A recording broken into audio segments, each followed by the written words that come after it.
여러분 안녕하십니까? 코로나19 통합 뉴스를 시작합니다.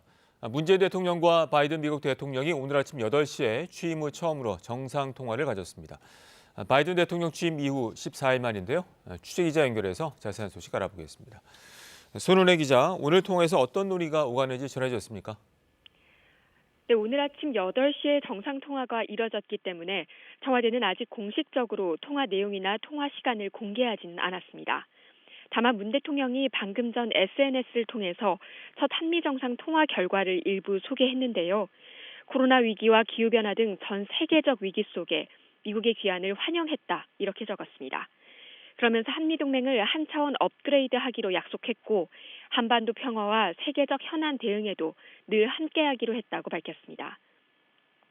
이어 한미동맹을 상징하는 같이 갑시다란 문구로 끝을 맺었습니다. 특히 오늘 통화에선 향후 한미동맹 강화 방안과 한반도 비핵화 방안 등이 중점적으로 논의됐을 것으로 보입니다. 특히 대북 정책과 관련해 바이든 새 행정부가 어떤 기조를 가져갈지가 관심사입니다. 이와 함께 화상회담을 포함해서 한미 정상회담을 언제, 어떻게 앞으로 개최할 것인지를 의논하고 한일 갈등 상황이나 미중 무역 갈등 등 세계 각국과의 관계에 대해서도 양국 정상 사이에 의견이 오갔을 것으로 보입니다. 또 코로나19 극복을 위한 양국 간 협력 방안도 논의됐을 것이라는 관측입니다.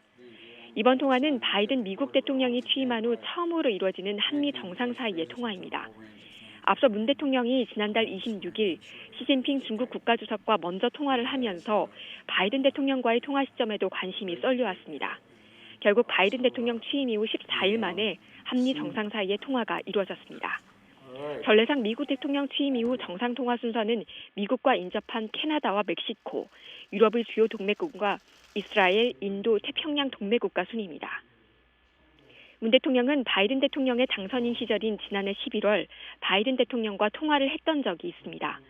당시 통화에서는 한미동맹의 중요성을 서로 확인하고 북핵 문제와 코로나19 사태 등을 해결하기 위해 긴밀하게 협력하기로 약속한 바 있습니다.